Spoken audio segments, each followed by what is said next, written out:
Hi, welcome to the Goddess Yogini Warrior channel. This channel is dedicated to women, to empower them to heal their body, mind and spirit, to recalibrate their inner sensory system, reconnect with their intuition so they can make wiser decisions in their lives and feel empowered.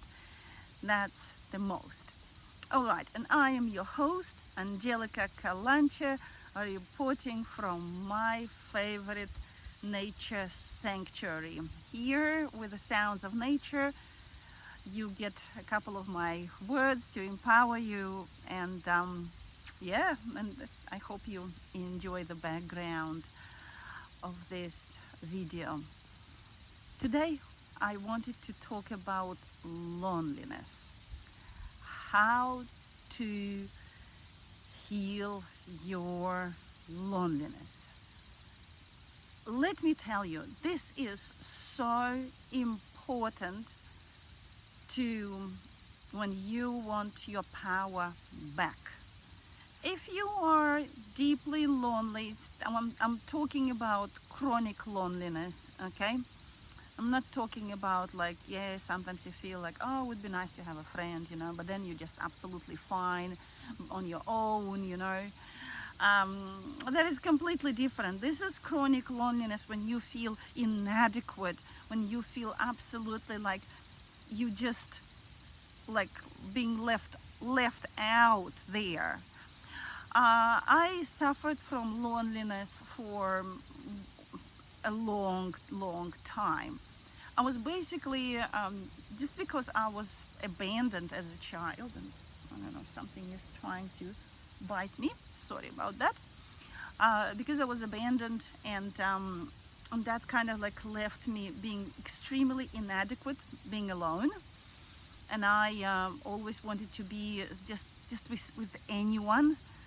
And this made me extremely vulnerable because I would be just with someone, and it backfired in my especially in my personal relationships, because I was so inadequate being alone, and breakups would be really hard for me. Then I would just tolerate the person until my latest husband, he just basically destroyed me, okay? So what do you do? And it's been a long journey for me, and I'm so excited to share with you what I have discovered, because this is something you really want to get your power back. Because guess what? When you feel totally adequate inside, when you feel so content and joyful by yourself, you have that power to say no to connections which don't serve you. And that is the most powerful place to be. So let's start. The first step on my list is to establish daily practice of being with yourself. Just connecting with yourself and being with yourself without wanting to change anything inside of you. Just your presence, because the one who is lonely inside just wants your presence. We run away from it. Let me give the one inside this company and that company. Let me fill it up with whatever, like I was trying to fill up with. I was addicted to shopping, I was addicted to food, I was addicted to men. I was trying, he is this man, he is this man, and he's that one and that one. And the only thing which was needed, it was my presence. And this is how I started to shift. It's been a journey since I started the practice. 8 years precisely. but it's the most rewarding journey you can take, because the power you find, and maybe for you it's gonna go faster, the power you find when you connect with yourself, when you find yourself, it's worth living. Let me tell you that. So start just, I started with yoga, I remember, and then Qigong, and now I do Kundalini yoga. And what I want to say is, you need to love that kind of practice. You're not exactly gonna be people like they wait, they want to be inspired to get to that practice, and gosh, something is biting me and I'm trying to catch it. Okay, see if I can catch this. So there's a march fly. Anyway, so you want to do something which you actually love, what you really wanted to do, right? But don't expect that you would be jumping out of bed and like going and like, there, I am doing my practice. No. The thing is, when you heal yourself, like especially loneliness, right? Like I said, you establish time where you be with yourself. You get up depressed, you get up unhappy, you get up unmotivated, you walk like as if you're about to die, or you feel like so sad, or you feel angry. Do your practice. In my case, I do Kundalini yoga, and you allow yourself to feel all those feelings. And I loved movement because I couldn't just sit. It's tough. And the reason I picked Kundalini yoga, because it helps to shift all those emotions. It helps to shift that unhappiness. And when you fully with yourself and you start doing this sacred dance, it starts shifting. That brings me to the second step, is you need to understand who inside of you is lonely.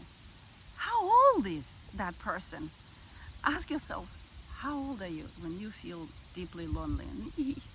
And then see the answer you're gonna get.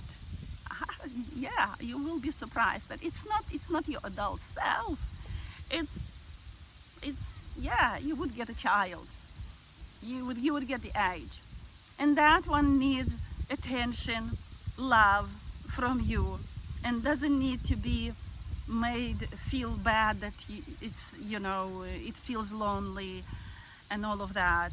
It just needs your presence and breathing in and spending time and cuddling and breathing in and understanding, okay? That's all it's needed, right? And then next step, you want to, because the more you start like this daily presence, you start to understand who inside is lonely. As you progress with your healing, you will see, you find the need to ask, is it yours? Is this feeling yours? Because I was doing healing, and it's like, at some point, it's like, again lonely, again this, again that, again heartbroken, again. And let me surprise you, it was not mine. It wasn't mine. Someone can be coding into your heart, making you feel bad, making you feel like lonely, yucky, something like that, not yours. If someone is coding into your root chakra, then if they have a good day, you're gonna have a good day. If they have a bad day, you will have a bad day. And it's not yours. You can feel, sometimes now I know I can feel like depressed and absolutely like not good, all right? And I'm like, wait a minute, what is this? Is it mine? And I'm like, of course it's not mine. And I just, you remove the cord, done, okay? Done. and then there you go, your joyful self again. So another practice when you healing your inner child, when it's actually your loneliness and you feel inside, it is a very good idea to check in with yourself. I do it every day, and you stop and you take a nice deep breath and you ask, how do you feel? And then you listen. How do you feel in your body? And then you say, oh, I understand how you feel. Nothing to change, nothing to do. You're just checking in. How do you feel? And a child can feel agitated, and you need to know how to calm down. There is various ways to calm down, and you know, I reset my vagus nerve, and maybe I'll make a practice for that. How to reset the vagus nerve.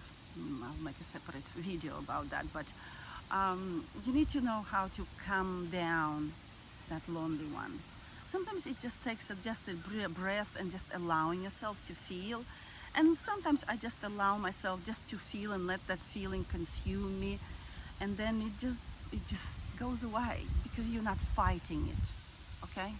You're not fighting it. Provided it is yours. Because if it's not yours, then it's just gonna stay there and it's not gonna go away. Okay?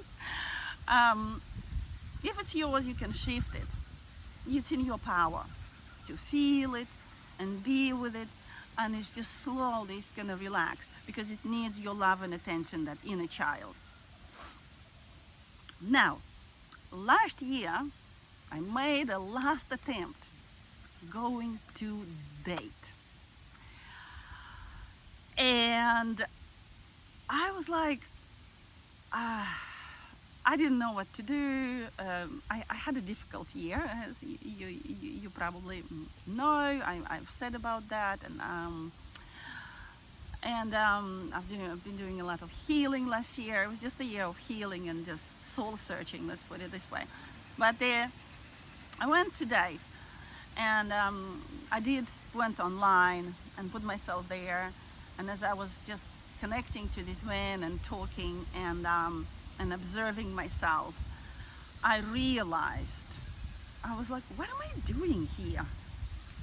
This just takes all my time. This takes a lot of time. And what do I want this man to give me? Do I want them to come and make me feel good and adequate and fill up my life? And it all ended when I went. So I went and I had a cup of tea with one guy, and I did not like the guy at all. I was like, oh no, just wasted so much time on that, you know. And then I had another guy who was talking to me, and then eventually I detected him that he was a scammer. And I was like, okay, done. Turn it off. So I turned it off. I deleted all my profiles, and I told myself that I am not allowed to go to date until I feel completely adequate by myself, and I just really get high on myself. And I felt sad. It wasn't really like I was like, yeah, like I really wanted to have some partnership or anything. But slowly, I started to enjoy, because I started doing things which I really wanted to do. Because I was thinking, I'm like, I don't really need a man. I thought, what I want to do, he's not going to help me to build my business. I wanted to have a soul business. See, where I help empower women. Like, it brings me joy. It just lights my heart to work with women, to see how women transform and how my healing helps and all of that. And it's fun, and it gives me like this juiciness of life. I started playing piano. I bought a piano course, and I sit down and I play, and do I enjoy it? because it's just like from very scratch, and I don't really have any expectations. My child is happy, I play, and then I did some macrame, and then I did some cross stitching, and now I have another project waiting for me. I'm gonna knit a jumper. I'm gonna knit a jumper. I can't believe it. Ah, look, it's official. I have to. My neighbor gave me a gift, yarn which he didn't use, and he's actually a knitter, and he's gonna teach me how to knit, and I already have everything ready, and I'm gonna start, and I'm so excited to see how it's gonna progress. And I started writing again, so I'm back writing, and I will start sharing some of my writing, and this is just like, I don't know, and I'm focusing on my parenting, because I know it's so important. My children, my joy, and I'm focusing on healing and basically looking after my finances and looking after everything what I do, and budgeting and cooking really wholesome meals and establishing a beautiful sanctuary at home, cleaning it nicely and making it nice and cozy, and reorganizing, decluttering, and just perfecting the things. Do I want to go on date now? No. Seriously. And this is an honest no. I'm having so much fun that I meditated on it, and I'm like, I will not go, especially on internet, because I felt like I was there putting myself up for sale, and it's just, look, it works for some people, I suppose, but that type of thing is not for me. I thought, my God, never in my life was I so intoxicated with my own life and getting up and feeling inspired to do things and to enjoy and play my piano and feed my cats, enjoy my cats, and all of that, and it's just, I've never done it, and I don't need to report to anyone. So you enjoy being single, and when you can enjoy, it's contagious. People are gonna feel it, because you don't go there like, oh, I would love to have someone, I am so woo. It doesn't work like that. It doesn't work like that. You will meet another lonely guy who is trying to fill up the hole with you, and you will want to fill up the hole with him, and there you'll be filling up holes and feeling incomplete and inadequate. After the honeymoon passes away, and it's like a couple of months goes away, all these feelings start like settling in. You open your eyes, who is in front of you, and you will start to understand that the person is actually, and not exactly who you want. And then you start struggling, because then you need to manage yourself, and then you need to manage that person, and you need to manage the relationship, which was made based on the wrong basis, just because you don't want to be lonely. It has this wrong foundation, and they are a disconnect right away. So I hope, if you do not want to be manipulated, if you want to have your power back, if you really want the joy of life come back to you, heal your loneliness, work with it. It's worth doing it. And if you love this video, please hit like, leave your comments, share it with your friends, and until we meet again, bye for now.